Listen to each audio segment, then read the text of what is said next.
It is so good to see familiar faces and new faces too. May this be a place of solace and hope for people from near and far. My name is Laura. I'm honored to serve as lay worship weaver this morning, along with our tech team, Sean and Julia, working behind the scenes to make this all happen. Our leader for Joys and Sorrows is Christine, and I believe you'll see that she's already put the link in the chat box for Joys and Concerns. We have a magnificent service this morning with guests from 2 other time zones and another continent. We welcome Torok Istvan, who is the minister at our partner church in Transylvania and friend to many of us. He will, a little later in the service, bring us news from his congregation, but I invite him now to please unmute yourself and say hello to us. Good morning, everyone. It's a nice opportunity to be with you online, and thank you for the invitation. And finally, it's a reality about this kind of meeting. We planned it with Reverend Alex during her visit in Transylvania when we celebrated the 450 years of the founding the Unitarian Church in Transylvania. And it's so good to know, even we have a great distance as miles, but we are close in soul, in heart, and we are glad, and we are holding you in our mind and our prayers. Thank you, and more from Istvan later. Thank you so much. And we welcome also Roger Bertschausen, who will give our sermon today. He is the director of the UU Partner Church. I should say outgoing executive director of the UU Partner Church Council, a position he's held since 2016, and previously served 25 years as a senior minister of the Fox Valley UU Fellowship in Appleton, Wisconsin. He will become the interim senior minister of the First Unitarian Society in Madison, Wisconsin next month. And with that on both sides, another person might have taken a Sunday off between jobs, but he honored our request that he be with us this morning. And I'll ask Roger to say good morning. Oh, thank you so much, Laura. Welcome. Hi, everybody. It's great to see you all. I'm really excited to be here. And this really is it's kind of my last act as UU Partner Church Council Director, and it feels just right. And good evening to Istvan. I think it's now just into the evening in Transylvania. Greetings. Welcome, thank you. And at the end of this service, I hope that each of us will understand at least one new thing about our world and have another opportunity for a connection. Now, I'll read to you the words of welcome. Whoever you are, whomever you love, however you express your identity, whatever your situation in life, whatever your experience of the holy, as you come seeking love, your presence is a gift. Whether you're filled with sadness, overflowing with joy, needing to be with yourself, or eager to engage with others, all who welcome all are welcome here. And now I'll say the words of the chalice lighting, and as Sean lights our shared chalice, I'll invite you to light yours at home, as I will. We light this chalice for the web of life that sustains us, for the sacred circle of life in which we have our being, for the earth, the sky, above and below, for our Mother Earth, and for mystery. I had the good fortune to meet Reverend Alex on the trip that Istvan referenced, which happened in 2018, celebrating the 450th anniversary of the Edict of Torda. And Alex and I discovered that we had a connection very powerful for both of us, and that we both studied in Sri Lanka.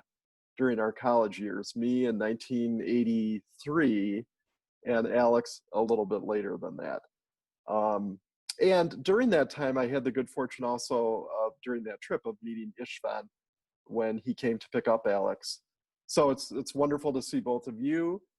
And I also wanted to share that I attended a service in Nangram in Northeast India, your partner church there. And today I'm wearing a stole that comes from Nangram. And it's got the words, the chalice, and the words Tu Nangroi, which in Northeast India means progress, keep moving forward, life goes forward. And so I want to tell you that was one of the most amazing, energetic, vibrant services I've ever been to. So I feel lots of connections to your church, and I'm really happy to be with you today. So the reading today is, it's a Hasidic story from the Jewish tradition, and it's got a beautiful children's book version, which is how I first encountered it, called The Treasure by Yuri Shulevitz. And it's a story that goes way back about a rabbi in Krakow in Poland. And this rabbi was named Isaac. He was very, very poor, as were most of the people in his synagogue. In fact, many nights, Isaac and other people in his synagogue would go to bed and go to bed hungry. And one night when that happened, Isaac had a dream. And in his dream, he traveled far, far, far away to the great capital city in Poland. And there, just outside the palace, found an amazing treasure. This treasure had all sorts of jewels and gold and everything, that coins, all sorts of things. And he took that treasure back home, and he never again was hungry. Well, he woke up the next morning and he thought, oh, what a weird, strange dream. And didn't think much more of it. Then again, the next night, he went to bed hungry, and he had the same dream during the night. And again, the next morning, he thought, very, very interesting, strange dream. And then it happened a third night. Well, when he woke up after the third night, he thought, I must go and check out this dream. And so he traveled very far to the capital city. He took days and days. He had to cross fields and go through forest and climb over mountains. Most of the way he walked. Occasionally he got a ride on a horse cart. Finally, he got to that place by the palace in the capital city, and he went to the spot where the treasure was buried, and he had his shovel. But alas, there were guards there. It was right outside the great palace in the capital city. And so he waited. He waited thinking that the guards at some point would go away, take the night off, something like that. But it turned out that the guards were always there. There was a rotation, and night and day they were there. So he stayed just waiting until finally the captain of the guard said, old man, what are you doing here? Why do you keep waiting with your shovel? And so Isaac shared the story, and the old man, and the captain rather, laughed and said, silly, silly man. Why, I had a dream once, in fact, I had it 3 times in a row, that there was a great treasure buried in the house of a rabbi named Isaac in Krakow, but I didn't go chasing that dream. That would be just ridiculous. You should go home. So Isaac bowed, thanked the captain of the guard, and went home. Again, it was a long way. It took many days. He went through forests, across fields, over mountains, mostly walked, occasionally got a ride. And finally, he got back to his house. And the first thing he did, because in the captain's dream, the treasure was right underneath the stove, is he got out his shovel and he dug up underneath his stove. And there, sure enough, he found the greatest treasure imaginable, with coins and jewels and gold, all sorts of things. And he was never hungry again at night, nor was anyone in his congregation. And he built a beautiful new house of worship, a beautiful new synagogue as well, and put an inscription on the side of the wall that said, sometimes one must travel far to find what is near. Sometimes one must travel far to find what is near. And that is the reading.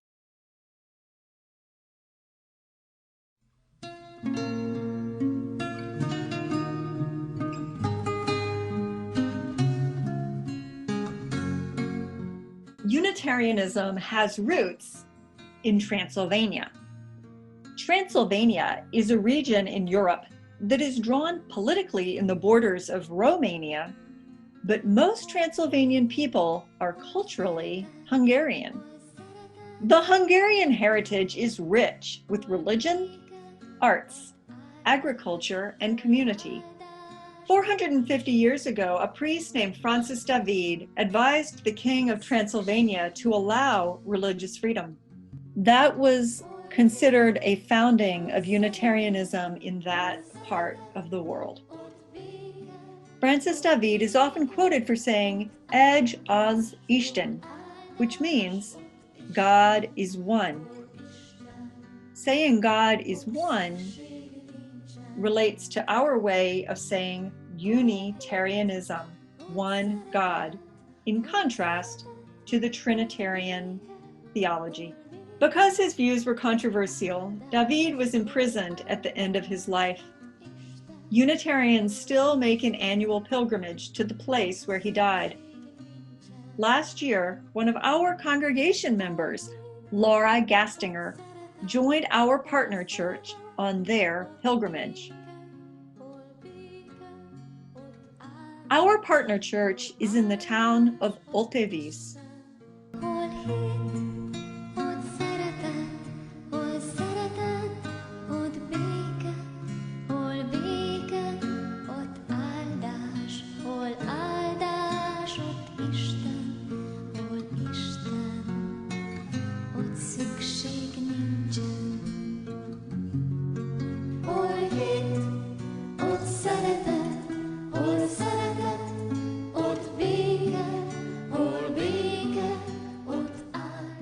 The minister and his wife are Torok Istvan and Melinda. 2 years ago, I, Alex McGee, was able to visit them.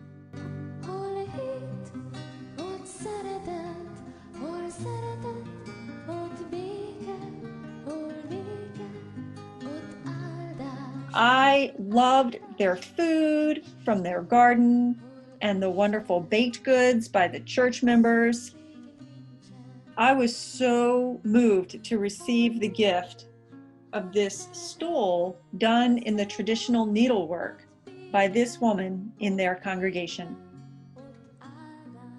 We also have a partner church in India. 2 years ago, members of our congregation, the Caswell Colbert family, developed a correspondence with them, and the children's worship of that year donated funds to their school.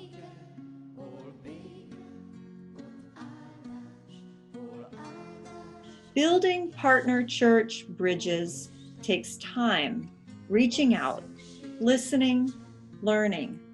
It leads to rich connections and is an ongoing process.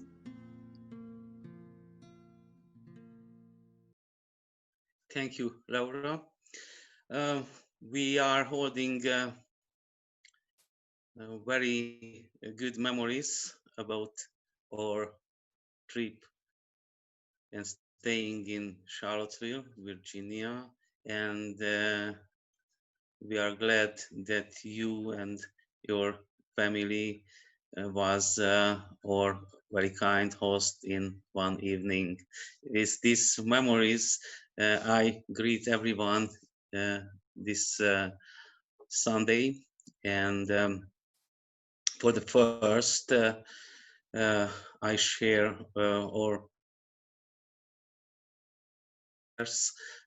for you and for the world to pass in good shape and with hope and blessing this hard time of the humanity, and asking the providence of God to give us good health and joy in the future.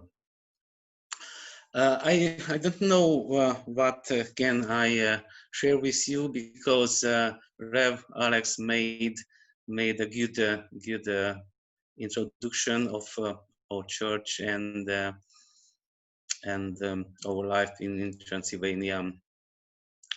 Indeed, the year of 2018, it was very special for our church in Transylvania, but not just, because years ago we put together the Unitarian Church in Transylvania and the Unitarian Church in Hungary, in Hungarian Republic, and now we are talking about just one Hungarian Unitarian church with the headquarters in Kolozsvár, and with the center, organizing center in Budapest too.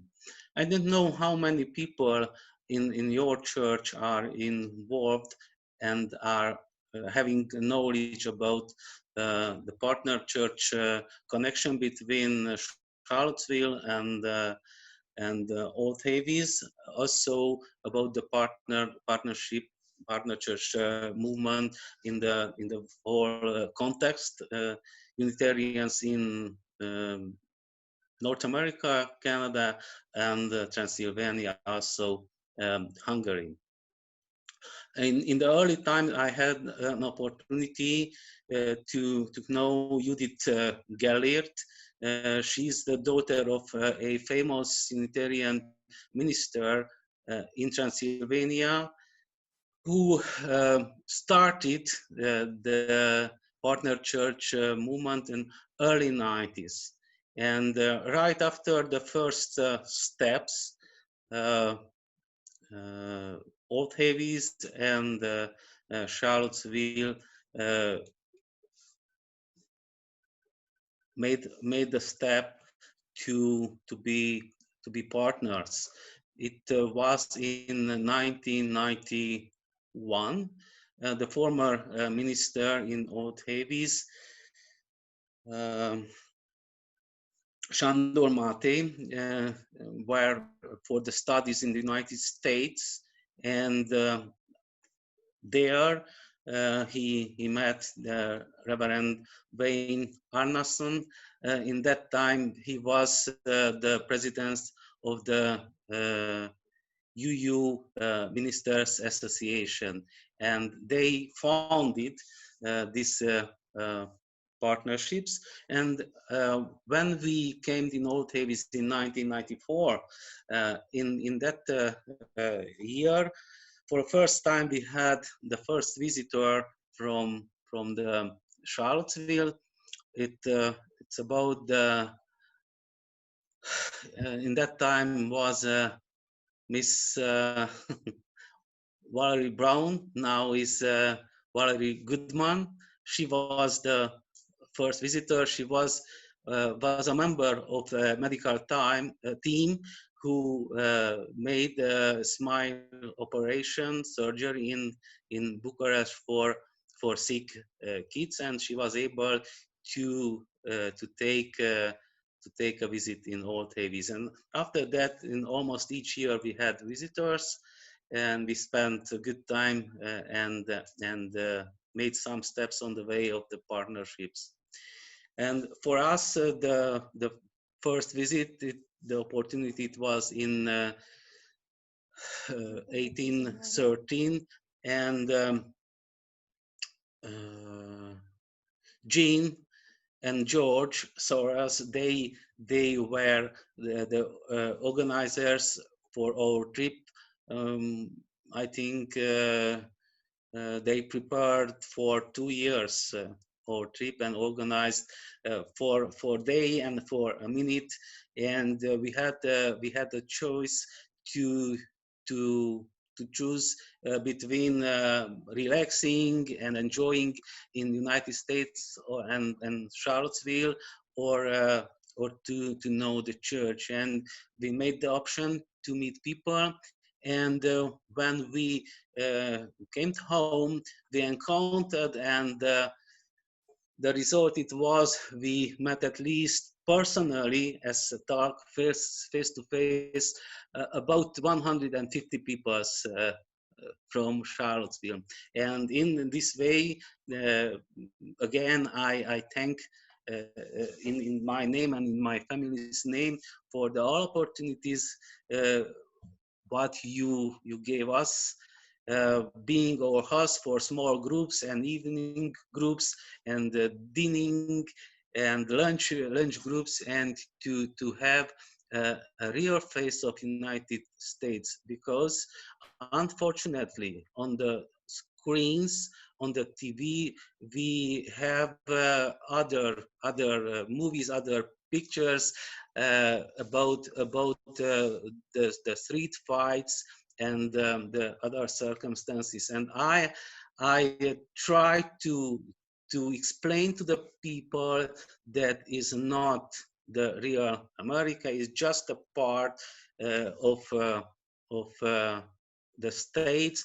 The on behind of the scenes are religious and believers and hard-working people, and it is the most important, that the policy and the power fightings, not just in the United States, also in Eastern or Western Europe. When it's crisis, the crisis almost in each time is not a little, it's a great crisis, because the crisis is always is hard to live and hard to pass. But by God and by our hope and our prayers, surely we will pass and we will return our earlier life, because I don't think in a new normality, because it's not old normality, is not new normality, is just normality. And this is it's a long time for the human being. And now just the power fighting is on the prim screen, but on behind are or daily lives, or learnings, and working and doing our best for the better future of our life, and for our kids, and for the world. Also, it's now I have the whole movie from 2013, when we had the opportunity to spend with you. It's very peaceful and helpful and joyful time. Also, it's a good point in our partnership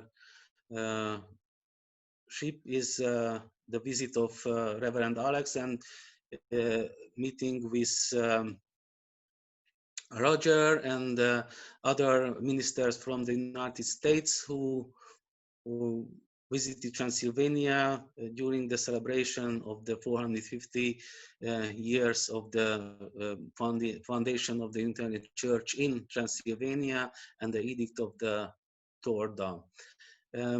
Right after, we had a good opportunity to enjoy Lara in our yearly pilgrimage to the Fort of Deva, to the burial place of Francis David. It's a iconic place for the Unitarians in Transylvania, and not just. The next step, it was planned with Adam and Adam Slate and her daughter. It's initially it was planned to the fall of last year, and after that replanned for this spring, but we have to reorganize for a new time. Also, I have Roger mentioned your partner church in North India, and I will ask to Alex to share a picture maybe unique in the history of all history of the partner church movement. The picture, it was taken in 2012 during the second UU women convocation in Marosvásárhely, and on the picture is Barbara Beach. She was at that time the leader of the UU women convocation, and women from the Oltheviz and the right side of the picture, Krimlimon Nongbri and her mother from your partner church in India. I don't know if were taken this kind of meeting in one place, three churches in a picture. Charlottesville, because at that time Barbara and George Beach were members of the Charlottesville church. Kim was the interim minister, and we are remembering with good memories of this meeting in Marosvásárhely, Oltheviz, Charlottesville, and India. So I know and I heard that you are passing also hard time in your church life. In one hand, by this coronavirus pandemia, and for the second, you are looking for a new minister, and I wish for you and for the whole congregation and people in Charlottesville and nearby to pass this this crisis, health crisis, with hope and belief and good health. And I wish you good luck fighting your wisdom minister. And thank you to the Roger for this nice opportunity for today, for this Sunday. And I wish all the best for the partner church movement. And I'm praying for the renewing the pilgrimages, maybe in a close future. And I'm offering my help and my support for each kind of partner church idea in the local Charlottesville Oltheviz or UUA and in the Hungarian Unitarian Church. Thank you for the opportunity. Thank you so much, Istvan. So good to hear from you, and thank you for sharing that picture. That photo is very unique, I think, and captures something very special. Thank you so much for sharing that. Good to have you here. So the pandemic really has reminded us again, in case we somehow failed to miss it, that our world is thoroughly, completely, in every way interconnected. We are in this together right now, especially because the coronavirus has found the perfect home in Homo sapiens. Wherever we are, whoever we are, the virus doesn't care, whether we're Transylvanian or Chinese or Italian or American or Nigerian, doesn't care. The virus doesn't care what religion we are. It doesn't care whether we're rich or poor. It just wants a warm human body in which to multiply. And this is not to say that COVID-19 impacts us all the same. It most certainly does not. I live in St. Louis, and here the virus spread much more widely and killed many more people so far on St. Louis's north side, which is disproportionately African American and poor compared to the rest of the area. From my house, I can travel 3 miles north and be in an area where the life expectancy is 20 years less. Here, this centuries-old, deeply entrenched systemic racism continues to have the same results: poverty, subpar public education, poor medical care, the list goes on. And all of that is exponentially magnified by the virus. So yes, we're in this together. And some of us have the privilege to be shielded to some degree from this calamity by our privilege, our prosperity, and our skin color. Our Unitarian and Universalist partners in places like Transylvania and Northeast India and the Philippines are generally more vulnerable to the impact than most of us here, certainly more vulnerable economically and in terms of medical systems. But at the same time, so far, thankfully for our partners abroad, they have been hit far less hard than we have here in the United States. It's clear from conversations with overseas partners that they are really worried about us.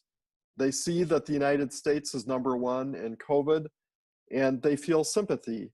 For me, it's a little similar to following the 9/11 attacks. And all this means that in some strange way, and actually a good way, the pandemic is turning the partnership world upside down. And let me explain that, because that sounds weird. To explain that, I need to go back to those early days of the partnership movement in the 1990s. So when your partnership formed, it happened almost immediately in the aftermath of the fall of communism in Romania, and Transylvania is part of Romania. And our Unitarian kinfolk in Transylvania were struggling. So were many of their churches. Years of government oppression and economic devastation left many, many people poor. And a lot of church property had been seized. Buildings that were allowed to be kept by churches fell into disrepair. The church had to pretend like its rich history didn't exist. And then something like 1/3 of people in Transylvania and in Romania were government informants, and that has a way of sowing distrust.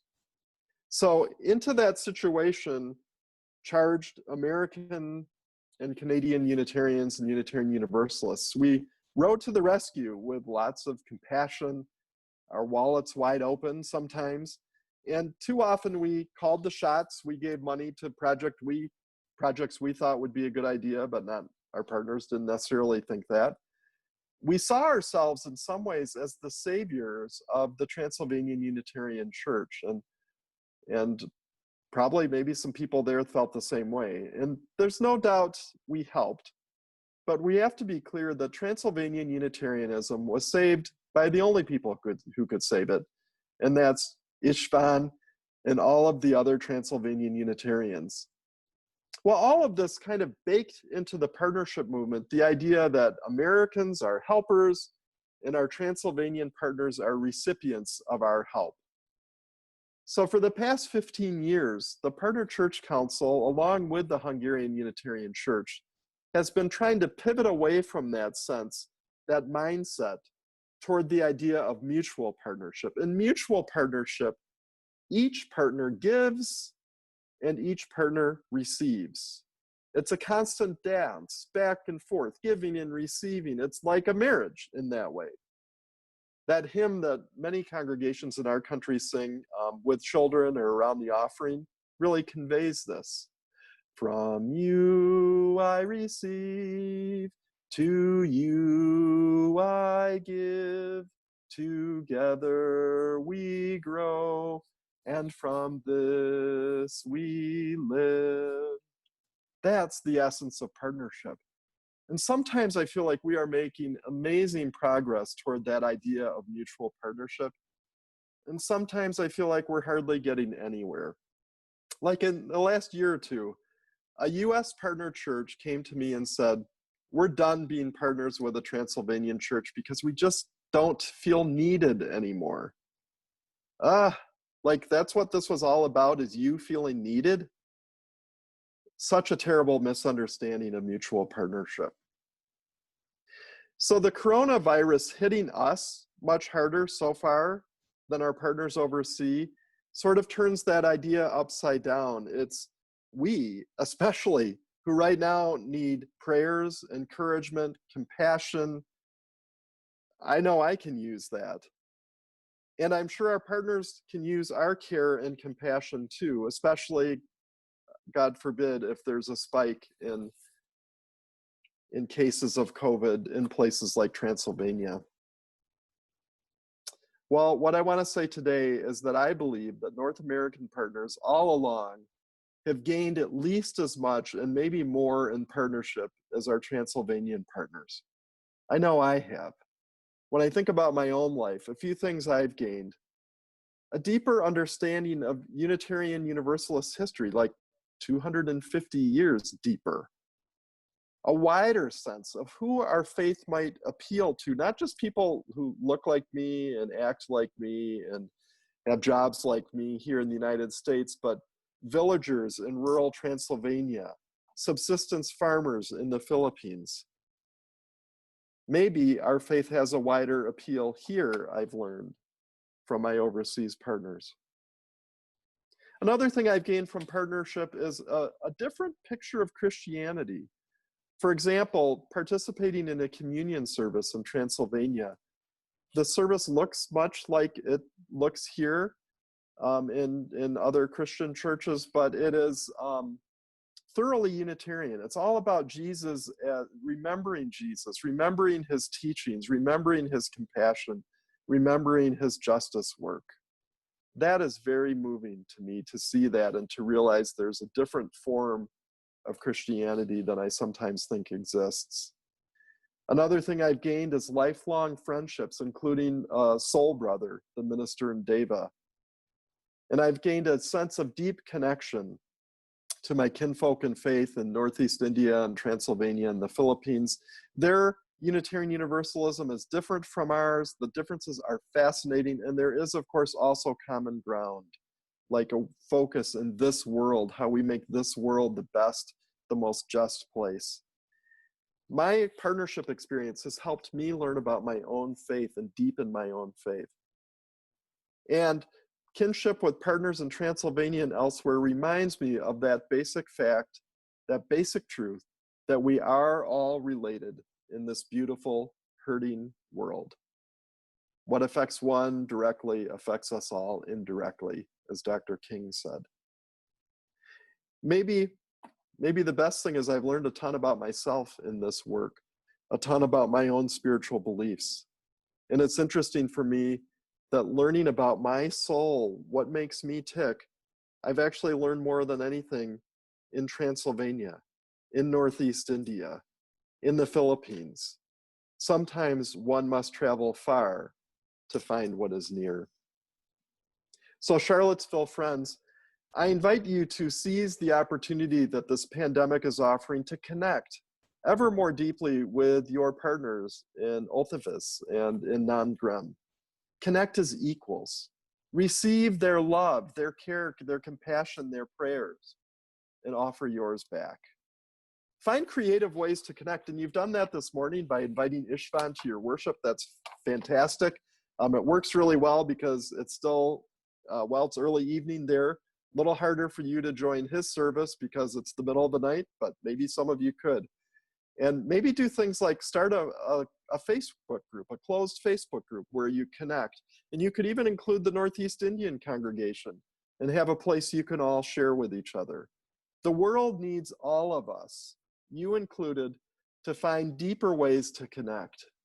May you and your partners in Oltheviz and in Nangrem find ever deeper ways to connect and to live truly as spiritual kinfolk. May it be so. Amen. I invite you to join in prayer and in meditation. Spirit of life and love, as we gather this morning across continents, connected together by our Unitarian and Unitarian Universalist faith, we breathe deeply